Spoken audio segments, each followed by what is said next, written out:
The following is a Hoop Ball presentation.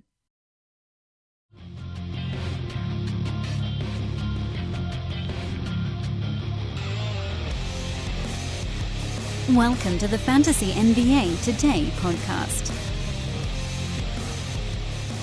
I am so excited for the offseason. If you guys couldn't tell on yesterday's show, I'm really happy to get to talk to other people. So I'm not even going to do a traditional intro on today's show. I'm just going to say, hello, Neil. Hello, Dan. How are you? I think I caught you by... You had me mid-drink. I know. You, you were like, I got like 6 minutes to get ready.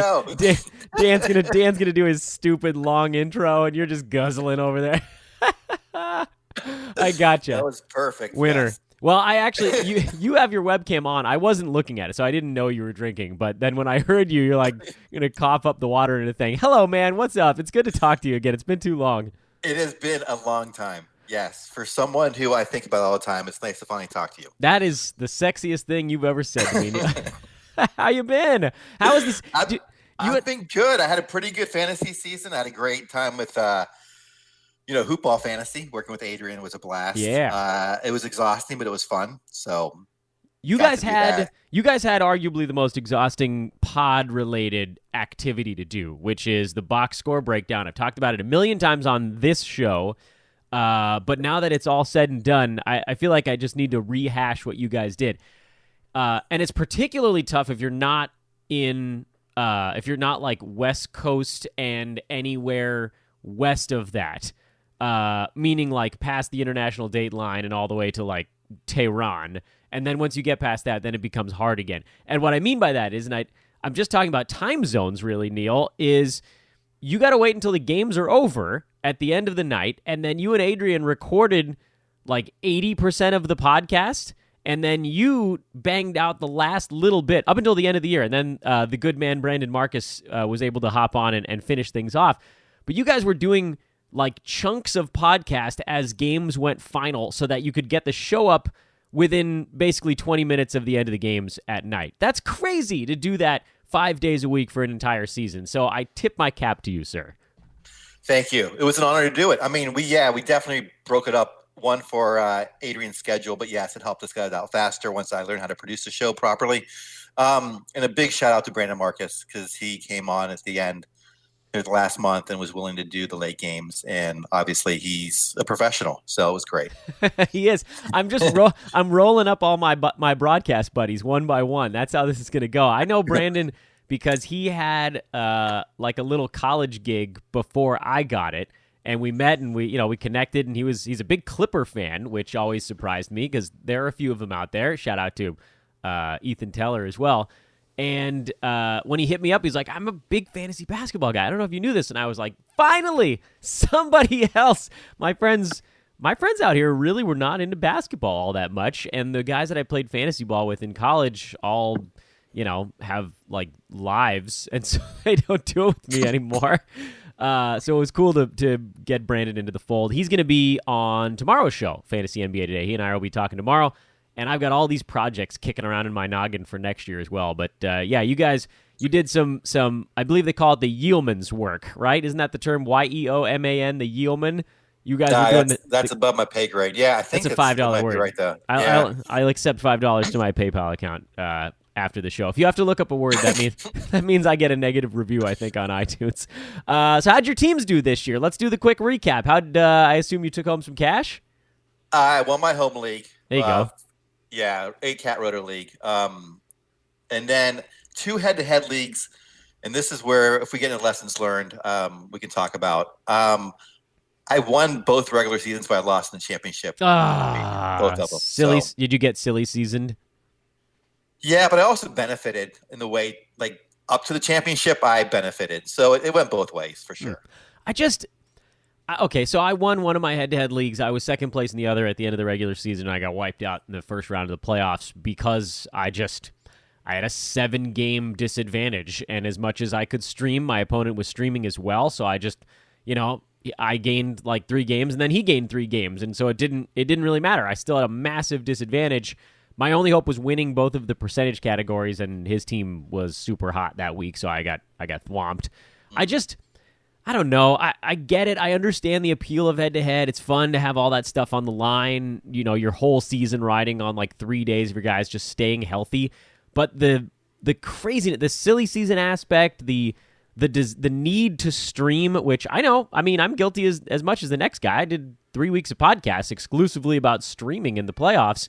But it just seems weird. I think someone I was talking to, I forget who it was now. I think they posted in that forum thread where we're just sort of talking about the season gone by, mentioned that they have like half of their pot goes to the first and second place teams at the end of the regular season. I think that's a really good idea. It's hard, I think, to convince people to do it, but to me, it seems like the right move. Yeah, I was thinking something where you would reward the first place finisher for regular season more. Like, yeah, in addition to having like the it kind of just reminds me of the stupid well, it's not stupid, but the NCAA setup where like if you win your conference tournament, you go to the NCAA tournament. Right, auto bird. Yeah, of course. For the small school teams, that doesn't make sense either because those teams, the regular season should be rewarded more. Anyway, that's only because I lost. I think if I would have won, I'd been okay with it, So, well, I won, and I still think it's silly. I think you'd be saying the same thing because you can look at it and you're like, I don't really know why did I win this round. Like I feel like I dodged a bullet. So and so had. I think the team I played in the finals had 3 games apiece from their first and second round draft picks. So I had 4 from Dame and 4 from Paul George, my top 2 draft picks in that league, and that was probably why I won the finals. Just dumb luck. Everybody streamed equally, but at the end of the day, my best 2 guys had 2 extra games, and there's very little you can do to make up for that if they actually play in all, I guess it'd be 8 of them for me, and they did, because Dame and Paul George were freaking Warriors most of this year. I don't know. Right. Whatever. Give me Roto or give me death, he says, before inevitably signing up for more head-to-head money leagues this year. Okay, go ahead. Keep going. I don't want to interrupt you. It's fine. That's fine. That's all I do is talk, man. I need to be interrupted. It's your goal to cut me off. I think we can save, Neil. I think we can save lessons learned for a future podcast because I want people to know what they're getting into with these Tuesday shows, and it's going to be fairly gaming heavy, right? We're going to talk gambling. That's my dream. Yeah. Yes, that'd be fantastic, yes. My man. My degenerate. So I'll throw it to you then. What do you want to talk about on today's show? First off-season gambling Tuesday. What's on the docket? I made my first playoff bet. I want you to tell me if it's good or bad. Oh, I don't know if it's good or bad. What was it? Denver plus 101 after they lost. Oh, I love it. I love it. Really? That's his... Okay, yeah, I guess that makes sense. Up to plus 103. I should have waited. Yeah, anyway. I mean, two pennies, $2, right? Yeah, whatever. yeah, but still. A shekel. You got a shekel out of No, I actually really like that one because by all accounts, looking at that first game, and I didn't watch it live. I had a lot going on this weekend. I haven't been able to watch much playoff basketball yet. But looking at the box score and looking at some of the advanced numbers, it seemed like Denver had a lot of stuff that might normally break in their favor, not break in their favor, and the Spurs had sort of the opposite and barely won that ball game. I think you got in at the right time, if nothing else. I don't know. I mean, maybe the Spurs win this thing. They've been a very good home team, so that's going to be interesting going back to San Antonio. But in terms of price, if you think Denver's going to win the series, then you definitely think they're winning game 2. So this was the time to buy in. So I think timing-wise, you were right on the head. Yeah, I just think they're still a better 50-50 proposition at this point. Obviously, if we lose next game, then it seriously changes. But right now, I'm still bullish on Denver. I'm not big on San Antonio. So I know they have the better coach. I know they have guys that play really hard. I know Derek White is an emerging, really good player in the league. But I'm just not sold on them this year. So I agree. I agree. But they did go over their season win total. You see what I did there? I see what you did there. Yeah. Yes. I see exactly what you did there. Unfortunately, I printed out the East, but we can do the whole thing. We'll go East. Figure it out. I like it. Okay. You printed out East, so we're going East. Before we do that, who do you think is coming out of the first round of the playoffs? Sounds, by the way, like Boogie just hurt himself as we're recording this podcast. I know. I was watching that. Yeah, crazy, which might not be actually that bad for the Warriors in terms of wins, losses. Yeah. But anyway. I agree with you. It seemed like the only time he was actually helpful was against Denver, and I don't know if they're going to play Denver. I think it's going to be Houston Golden State again. Yeah, that's what I think. Yeah. So he wouldn't be on the floor much for that series anyway. We just get run right out of the thing by Harden and all the shooters. He beat up on Jokic. If they happen to somehow end up against the Nuggets, which seems far-fetched, that would be the conference finals, then that would be a time I think they'd want him. I don't know what the hell's going on. I'm seeing, Twitter is telling me a lot of different things, that he might be out long-term, that he's getting an MRI. Other people are saying he just sort of limped off. I don't know. I was eating dinner at the time, so that I also... No, he was trying to... He stole the ball, and he was chasing it down. And as he was chasing it down, he just fell on his own volition. Oh, that's not good. I know. And then so Clippers got the ball back, and they actually ran like the whole 24-second clock, and he was by the bench the whole time. So then he walked into the locker room limping. So I've been watching it with the volume off, so I have no idea. What I saw. Yep, that's the kind of fantastic analysis you get here on our playoff. it's after the season, man. It doesn't matter from a fantasy perspective. He's just lowering his poor contract for next year. Poor Boogie. Okay, so you printed out the East. We're going East. Is that Yes. I'm gonna hop in my Nico Mirotic moving trailer wagon, and I'll take it from his house. And where are we starting? Oh, let's go through overall. Do you have your win totals for how you did in the East? I don't have it broken down by conference. Okay. You bested me this year, which I think is actually really good because we both did well. You just did more well. so I'll go first. No. I'm going to go first on this one. And overall, I had a 19-11 year, which is pretty good. Last year was 20-10.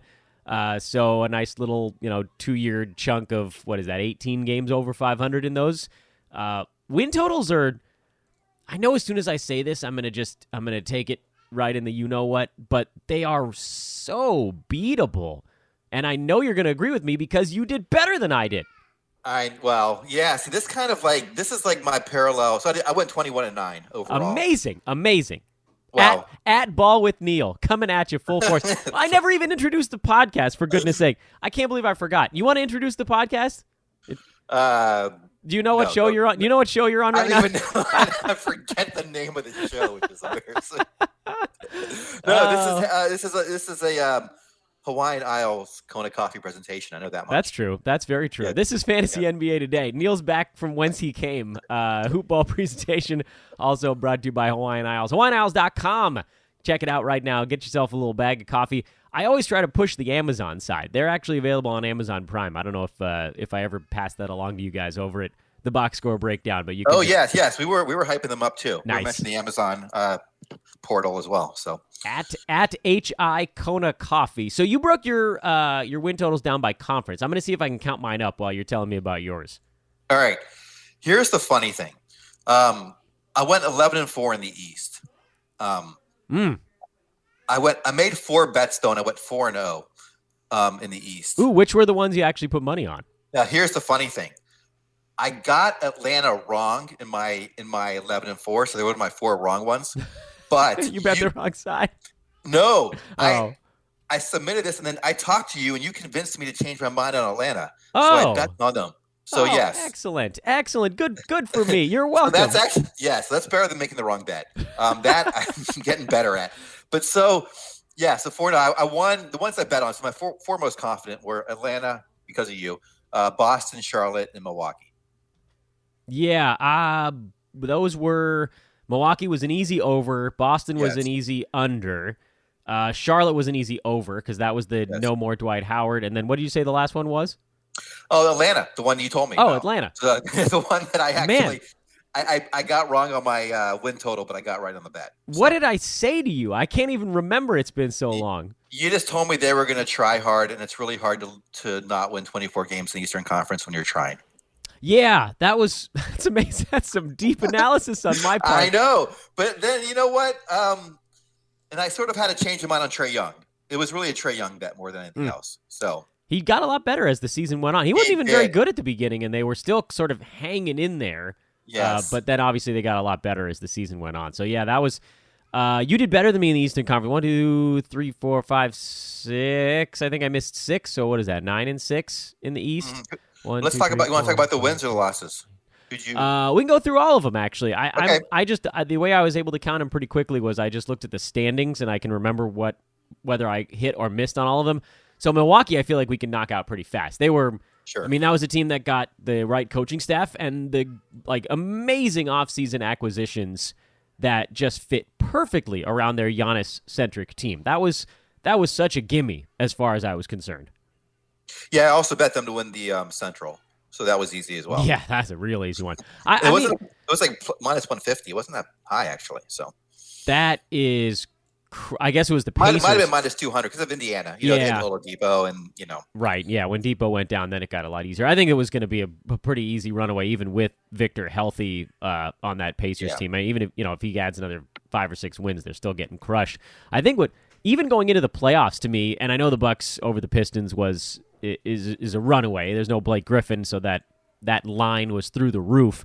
But I actually thought a lot of people were not giving Milwaukee the respect that they deserve, and I don't think people watched them this year. I mean, not only were they good, like they have great offensive players. Giannis, amazing. Middleton, Bledsoe, Brook Lopez, Malcolm Brogdon, all above average offensive players. They defended the crap out of every night. They made James Harden look normal in that game, and it wasn't just like an off night for Harden. They defended him well. They have the length and the strength, and Lopez back there to contest at the rim. And a box out, you and I talked about this, I think, before the season even started, that they were so well built, and all they had to do was just not lose focus, and they really didn't all season long. So kudos to Milwaukee. That was a pretty easy one. I missed on Toronto. That was one of my misses. Oh, interesting. You took the under then. Yeah, I thought that number was getting overinflated because of Kawhi coming to town, and as it turned out, he sat out so many freaking games it sort of didn't matter. Like they were fine with or without him, and they were deep enough. They got worse after their midseason trade, though, right? Yeah, you're right. With Gasol coming over, you mean? Mm-hmm. Yeah. See, that was impossible to predict, at least from my perspective. Right. I did predict them to win 56 games, so that's why I had them over slightly. But yeah, I just thought they were just I thought Kawhi was not that. I thought his health was fine. I thought the whole season in San Antonio was kind of a ruse. And a healthy Kawhi, I just think is maybe the second best player in the East. So, yeah, kudos to Toronto. I had them missing a bunch of games with injury, and a lot of guys actually did miss a handful of games, but they played right through it. And then of course Siakam. Who saw that? Yeah, okay, so that was ridiculous. That's the one I think that probably swung it, because I didn't know that this dude was going to move into like the top 25 in the league. Which obviously makes it a lot easier to pick up when some of your teammates are down.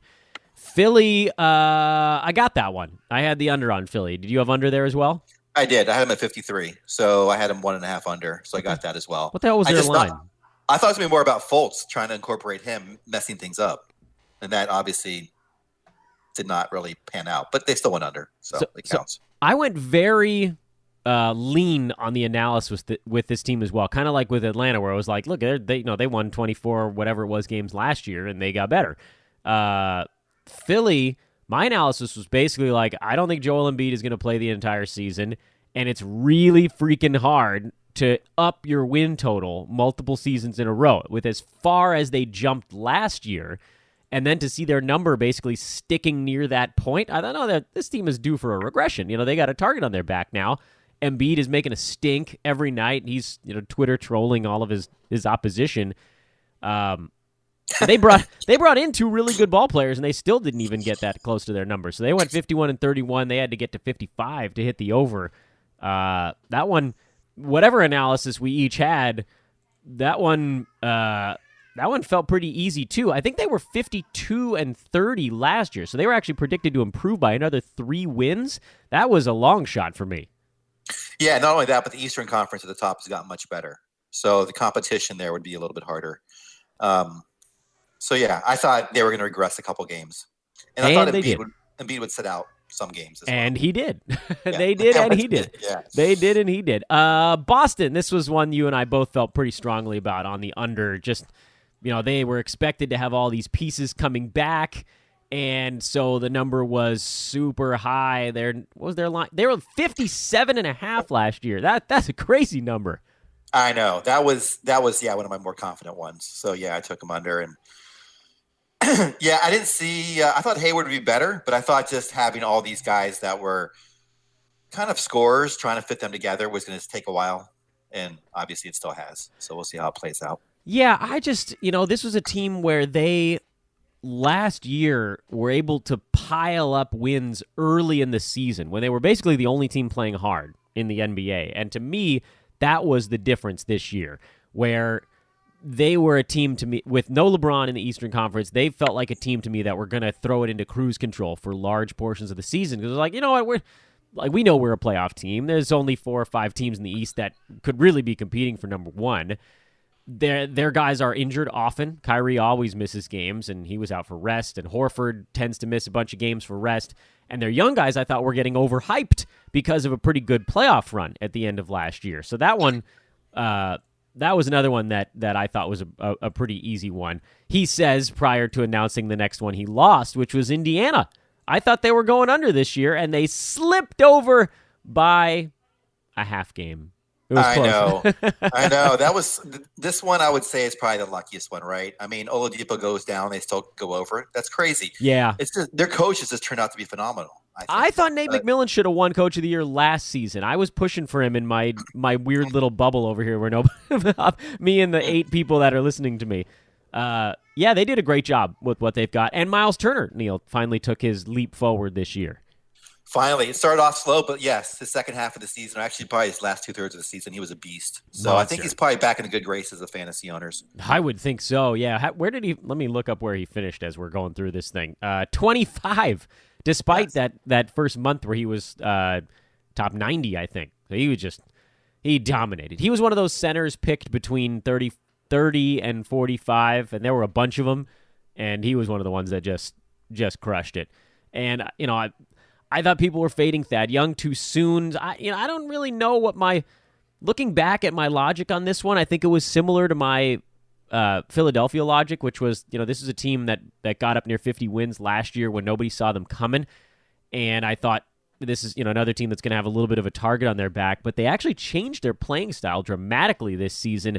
And that, to me, is why they were still able to get up and over. So kudos to Indiana, because they really ratcheted up their defense this year, Neil, where last season it was run and gun Victor, and this year it was they clamped down. Miles Turner and Thad Young on the interior, Darren Collison and Victor when he was healthy. That's 4 really good defenders in your starting 5, and Bojan got better this year. So that's a miss. I'll take my lump on that one.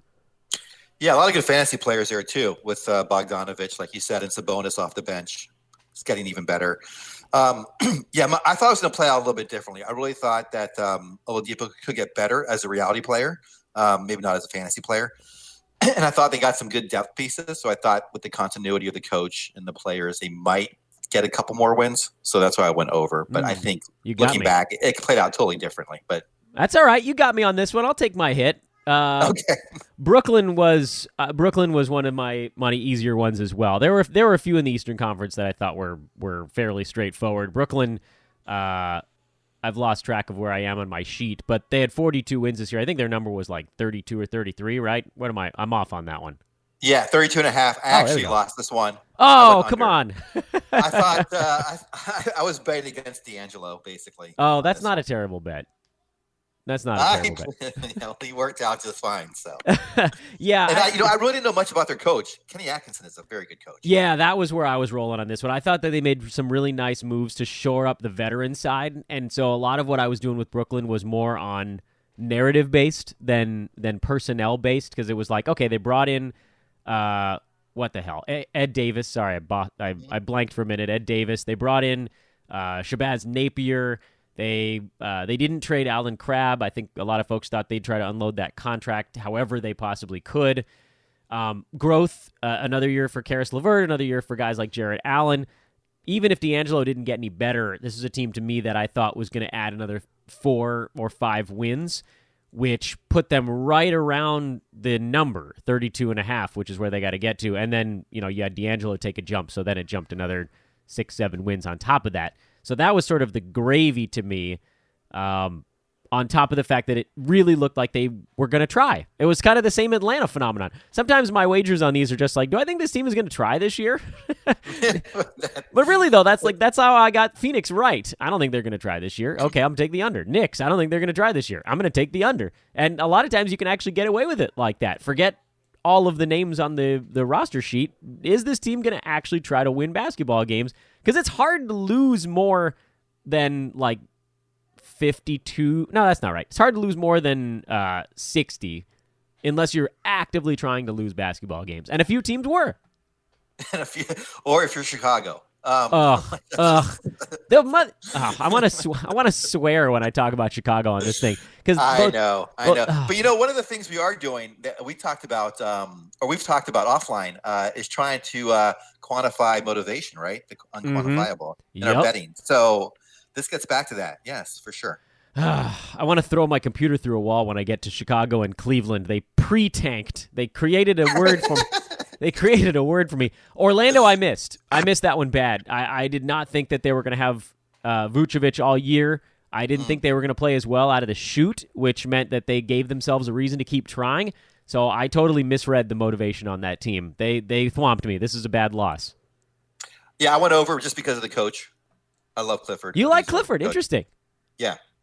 I think he's a good coach. So that's the whole reason. Yeah, clearly he kept him motivated at the very least. That sounds sort of like a backhanded compliment. No, really though. Like Frank Vogel couldn't. They got off to a good start last year, and then they just fell apart. They went through a cold spell this year, and they rebounded well. Jonathan Isaac playing better and making those leaps. I just thought that they were going to go into sell mode mid-season and try to lose games down the stretch, and they were right there in the thick of things, and they ended up with the 7 seed. So egg on my face with this one. Who the hell's next? Detroit? I missed this one. I'm pretty upset that I missed this one. They went on a run post trade deadline, and that one cooked me. I think this is one we disagreed about in the preseason last year because I was big on the over because of one, the new coach, and then Griffin, I think, trying to prove something for himself out in Detroit. Yeah, you got me on that one. I should have listened more to you on the Blake Griffin side. I don't think that highly of Dwayne Casey even now after they went 41-41. But Blake Griffin was markedly better this year than the last 2 seasons on his NBA career. He got closer to the rim. He was attacking. He looked really comfortable. And that was a storyline that I misfired on. I should have listened to you on that one. Always, Dan. Yeah. All right. Charlotte was an easy one. Charlotte was an easy one for both of us. That was, hey, do they have Dwight Howard anymore? Nope. Over. I think that's where your wisdom came for me. It was that one line is why I went so hard on him. But yes, it worked out just fine. Fade Dwight. Always fade Dwight. That's the way to rumble. But I was scared about Kemba being traded. I was nervous all season about that happening. So yeah, and rightfully so, but they weren't willing to take whatever returns they were going to get. I mean, his contract was so good, but is the last year of it? I would be surprised, actually, if he stayed in Charlotte next season. I have this weird inkling that's like Kemba and Boogie are going to be the guys the Lakers end up choosing from in the free agent pool. I don't know. Like I have I wake up in cold sweats in the middle of the night with these nightmares. So that was an easy one. I think we can jump straight past that one. The Miami Heat, that was one where I went under and I got this one. Were you with me on that one? No. This one you couldn't talk me into. Oh, I tried. I just thought the East was going to be weak enough. Miami was going to try to compete for the playoff spot. And I was just too much a believer in, one, the younger guys, and then two, I thought I like Spoelstra as well as a coach. So I thought he'd find a way to help them get to like 42 or 43 wins. This was a line that never fully made sense to me, and I ended up sort of buying into the weirdness. Their line was 41.5 after they won 43 or 44, I think, last year, right? Weren't they 44 and 38 last year? I think you're right. Yeah. And I was over on that one. They went over the 43 or 42.5 mark last season. And so then this one I kind of faded myself. So my thought process going into the year, and this is not exactly how it turned out, was that I thought the Heat were going to have too many clunkers in their lineup. Dion Waiters, Hassan Whiteside. I thought these guys were actually going to ruin things for the Heat. They ended up having injuries all over the place. Goran Dragic missing a bunch of time was not great for them. They ended up trading away Tyler Johnson, but there were just so many mismatched pieces on this team. Their best games came when they were down to like 8 or 9 healthy guys. So they're like, all right, you guys all play 32 minutes. Go have some fun out there. And they went and they did some stuff.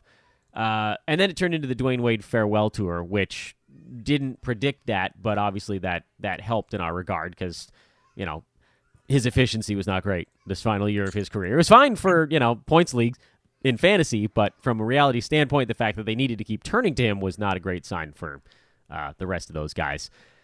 I'll hop in for a second. Yeah, Another please. factor that might have played into it for me and maybe you disagreed with was Josh Richardson. I know you weren't as bullish on him for fantasy. I was higher on him, and then obviously reality, I thought he was going to take another step forward on that team. Yeah, I was kind of I wasn't as bullish on him, but it wasn't as though I was fully bearish. I wasn't certain that he was ready to make that big leap. He did a lot offensively this year. His scoring was up by almost 4 points a game, but somehow in the middle of all that, his efficiency just bottomed out. He shot 41% this year. He took too many three-pointers. His steals and blocks were way down. They ended up relying pretty heavily on Justice Winslow this season. He was surprisingly one of their helpful players, along with, I would argue, probably Bam Adebayo, but just too many fringe guys. This kind of hurt Boston, too, where they've got all these decent ball players, and when they had to take a backseat to Kyrie this year, they didn't know what to do with themselves. And then the Heat, they don't even have a real leader on that team. So, I don't know. I wonder what they're going to do this offseason. I haven't made up my mind which direction I'm already leaning for them next year. They got to thin the herd somehow. Somebody's got to go. I don't know who it's going to be, but they should have pulled the trigger on a Jimmy Butler trade. Looking back on it, if they were, if they felt like they could maybe convince him to re-sign, because that team more than anything needs somebody that they can throw a game on their shoulders. They don't have that guy right now. Anywho, he still could end up there. You never know, right? Yeah, the rumors that he might be going to the Lakers. Oh, God help me. Oh God, that'll be fun. Him and LeBron. It'll be entertaining. Washington Wizards. Dwight Howard didn't even play, and our Dwight Howard fade worked out perfectly. This was just bound to happen. I mean, this was also a coaching bet. No, I'm not a Brooks guy. No, and, who the hell is anymore? How does that man have a job? All I know is, anyway, I'm just going to leave it at that because obviously he's much more talented at basketball than I am. But anyway, I did not believe on him to get this done. And I thought the Wizards were just due for a fall off. And they were. Very few teams underperformed quite like Washington. Their line was 44.5, and they won 32 basketball games this year. That's pretty rough. And that is not Dwight Howard's fault. That was a John Wall fade, and everybody besides Bradley Beal fade. I mean, what a mess, man. That team played zero defense all year. They went 10-31 on the road. That was, I believe, the third worst road record in the Eastern Conference and maybe the fifth worst road record in basketball. I mean, you can't perform like that when you have John Wall for half the year and Beal and Porter up until the trade deadline. Just too many useful guys on that team to suck that hard. That's crazy. Whatever, it doesn't matter. We won the bet. That's sort of, I don't know why I'm throwing a temper tantrum about Washington right now. We won money, so cool. Atlanta, we actually talked about them already. Bulls and Cavaliers. I have such hatred for these teams because you and I talked and we were like, this number seems weird. Like, this seems like a pretty easy one for the Bulls to get to. And what we didn't know was that they were just going to rest half their team the first half of the year. That they were just going to be like, you know what? We don't really need to play these guys until February. And even then, they just rested the other half of the team. Markkanen, didn't he miss the first month and a half, 2 months? And Dunn missed 2 months, and they played Jabari Parker for whatever reason. There was I don't remember. At one point in the season, Jabari Parker was never going to play again for the Bulls, and then 2 games later, you're just playing for them. Yeah, it was like, oh well, we got 30% of our team back. We can finally sit this dude down. Denzel Valentine didn't play a game all season long. They were banged up, and they started to put up a couple of wins late in the season when it was Levine and Markkanen, and they played Robin Lopez. Oddly enough, Chris Dunn looks like a bit of a mess from a basketball standpoint. He is fully unaware of what the hell is going on with that franchise. They brought in Jim Boylan, and that didn't help. That one, you can't blame it on signed him to a injuries. 3-year contract. Oh man, go ahead. That's your backyard. What the hell's going on out there? I know. It's a wasteland of. The sad thing is they actually have, I think, 4 pretty good young players on this team. I would agree with you. Yeah, certainly from a fantasy perspective. Yeah, Markkinen. Well, I think Markkinen is their best player, and then Carter Jr. is probably the second best player. And then the other 2 guys are just fine. And then, my God, and then it's just with Jim Boylan coaching and this management, there's no chance. I mean, I'm taking the under next year. You know what? I think the reason we're both so annoyed with this one is because we feel like we got bamboozled. Like most of these bets we went through and we're like, okay, I can understand why I got that one or why I missed that one. You know, with Indiana, they revamped their defense, and so they actually did get better in ways that I didn't expect. So kudos, man. I understand why I missed that one. This Bulls one, I feel like somebody yanked the rug out from underneath me. They're like, hey, Dan, here's a team with 4 guys who could go for 16 points or more. All they've got to do is defend a little bit, and they should be able to beat 7 teams in the Eastern Conference. And they didn't. They didn't defend, and then halfway through the year they changed coaches, and then they stopped playing offense for 2 months. And I feel like I got tricked. I feel like I got tricked with that one, and I'm embarrassed because that's the type of thing that we should be able to catch out in front, but we didn't, and so now I'm annoyed by it. With the Cavaliers, I'm actually less annoyed because 3 games into the year, they realized they weren't going to be very good, and so instead of trying to be okay, they just blew the whole thing to pieces. Kevin Love, hey, go get a surgery. What hurts right now? I don't know, man. I guess my toe hurts a little. Okay, go cut that sucker open. We'll see. We'll see in February. Larry Nance, you're playing well. How's that knee? I don't know. I guess like it's a little swollen. Okay, you're done for 4 weeks. This is where I started talking about the pre-tank. So the Cavaliers realized that they had no shot to be competitive, and instead of trying to win 30 games, they said, F it, we're going to win 19. And at that point, it was too late for me to change my take. Because I figured this was a team that was going to be like, no, LeBron, we're going to show you guys. We're going to try really hard and win. What did Atlanta get this year? Like 29? We're going to try really hard, and we're going to get 30 or 31 wins. And so I had them going over their 30, and then they did the smart thing. That's what blew my mind, because so many times we look at these teams and we're like, well, the smart thing would be to just blow the whole thing to pieces, and then they'll do something like the Wizards do and actually try for most of the year. And the Cavs actually did a smart thing. They blew the whole thing up. They ran the young guys. They sucked hard. And so then at the end of the season, they were actually able to win a couple of games in March before they then blew it to pieces again in April. And so they got to 19 wins. So that one, I thought they would do something stupid and try to win games, and clearly they did not. That's a very bad assumption. Yeah. A lot of teams do stupid stuff. The Cavaliers are a mess. Like, their management's a mess, their owner's a mess. I know, but that was the right thing. They did the right thing by losing games. They did, but I don't think if they tried, they would have. Well, who knows if they would have got to 30. They only got to 19, so we'll see.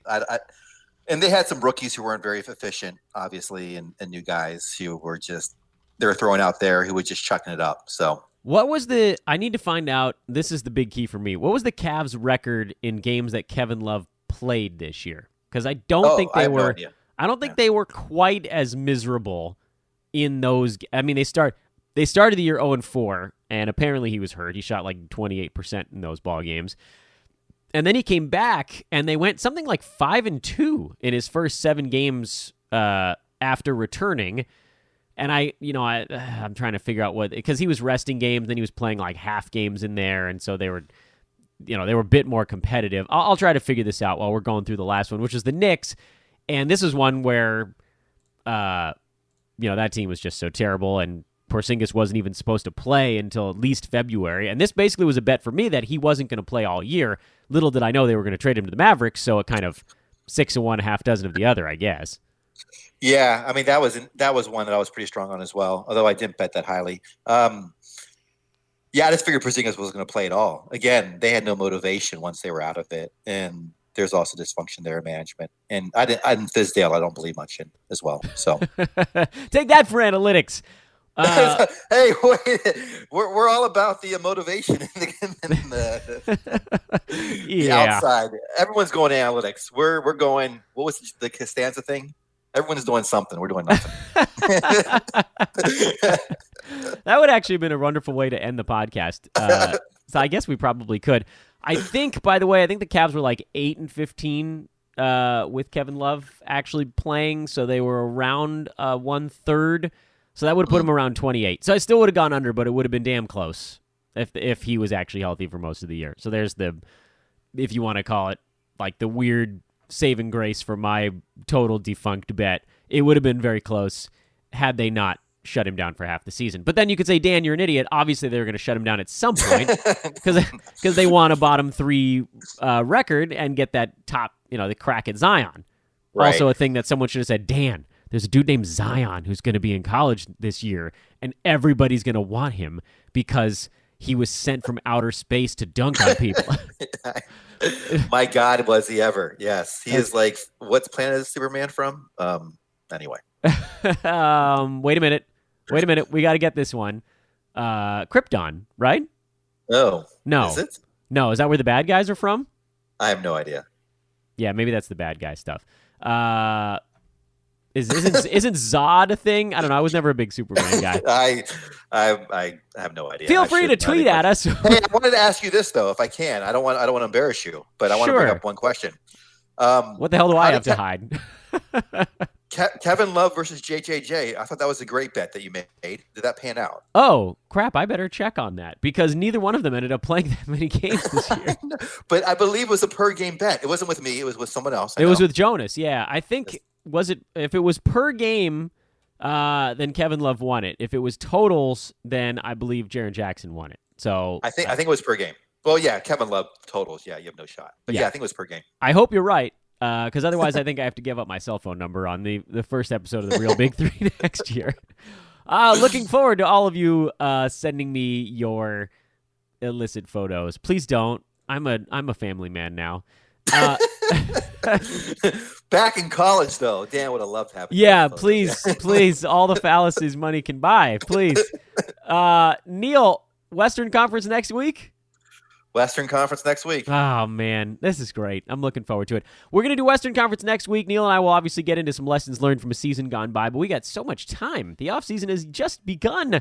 We have many things to discuss. We have all of the angles, which, by the way, I failed to keep up with over the last month and a half because I figured, screw it, I'm not betting these anyway. This is not exactly a motivational time of year. This is when the teams that are trying to win, and the teams that are trying to lose are trying to lose. It's a terrible time to look for a revenge game. It doesn't matter.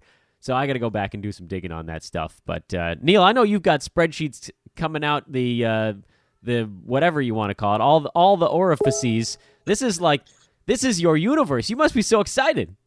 I am stoked. I'm actually, before we talk tonight, I just downloaded the actual fantasy values for every player, and I was going to do analysis versus my predictions versus every player. Yeah, I love it. Dude, that's my favorite. I love to look to see how far things are away from either a baseline, and for me, I love to look how far away they are from the big box pre-ranks. Right. Because I know that's such a strong tool. People, it's that subconscious thing where you're in the draft room and you're looking at the pre-ranks and you're thinking, man, this guy's still on the board. Yahoo must know something. I guess I ought to just take him. And at the same time, if you know how far away the number is from the final line, you can just say to yourself, you know what? I don't have to go by this at all at this point in the draft. These guys are all total crapshoot. I'm going to go take my guys. So very interested to hear how your stuff went from there. With me, I just put my guys in buckets. I don't know why, Neil. I love buckets. No, that's the best way to do it because the rankings, once you get past a certain – well, actually – all buckets work, but they're so clustered together at some point it doesn't matter. Yeah, but I bucket guys even early. It might be laziness. I don't know. Yeah, it's to me it's easier to just take guys out of my list as opposed to building them all out. And from a projection standpoint, also you're really good at Excel. People don't know this about Neil. He's a Microsoft Excel wizard.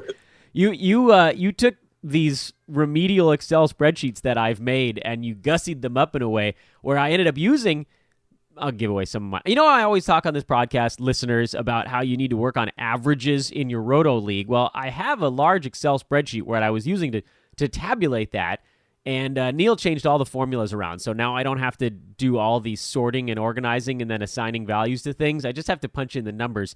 So Neil saved me many hours this season, which was good because I added more leagues this season, so I needed those hours. So thank you, Wizard of Excel.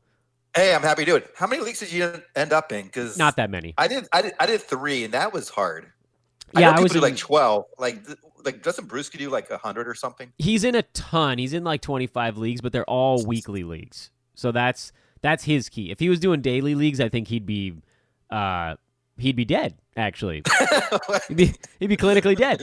I do daily only because I hate getting screwed by a Monday or Tuesday injury, and so I'm only in 4 leagues where the money is enough that I'm mostly paying attention to it. So I don't know how people do more than that. I have too many other things that I have to try to balance in my noggin, and I've been adding a league a year. I had one. Or I had 2 years ago, and now I'm up to 4, and so I don't know. That might be. I'd probably be willing to add one more Roto League, but definitely no more head-to-head. I can't deal with the head-to-head playoffs. It just makes me want to kill somebody. I'm fired up today, man. I don't know what's gotten into me this evening. I've been running on low energy all day, and now you got me talking about gambling, and then I go from that to murder. So what? Well, you could use some Hawaiian Isles Kona coffee, Dan. Yeah, clearly all I need is to be more awake right now when I'm talking about slicing somebody. Neil, I missed you, man. I missed you, man. Yeah, likewise. Great to be back on with you. No, this is fantastic. You've got the Friday show this week as well, right? I've got the Friday show. Nice. And I'll find a guest. Neil is picking from the litter in our stable of fantasy co-hosts here on Fantasy NBA Today. So you'll either be with Adrian, Ethan, Brandon, Mike, or Coach, I think, right? Am I missing anybody? I might be. Yeah. I think I might give Brandon the first shot if he wants it. Yeah, he's going to be on with you tomorrow, right? You said? Yeah, so he can do 2. Get him in there. I'll see if he wants to. Tell him he has to do it. You got to do it, man. That's just what it is. You have to do it. What's he going to do? Say no? Hell no. I'm going to tell him he has to do it tomorrow, too. He's Neil Rochlani at Ball with Neil on Twitter. I am Dan Besbris. This is Fantasy NBA Today / it's Tuesday, so it's Gaming NBA Today. We can talk more about the playoffs next week. That's just too many damn things to talk about. Neil, have a wonderful week, man. Keep listening. Me and Brandon tomorrow, Adrian and Coach on Thursday, and then Neil and TBD, maybe Brandon, on Friday. This is great. This is great. I get to put more energy into each of my 3 shows now that it's not 5. I'm sure you feel likewise with 2 instead of 5. Oh, my God. Yes. This is such a nice break.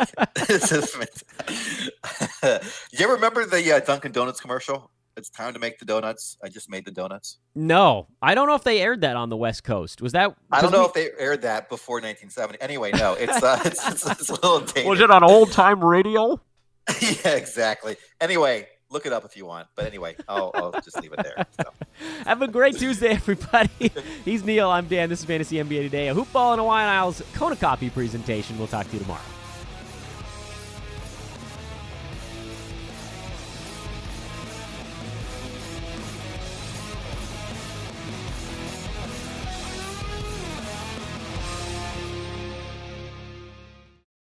This has been a Hoop Ball presentation.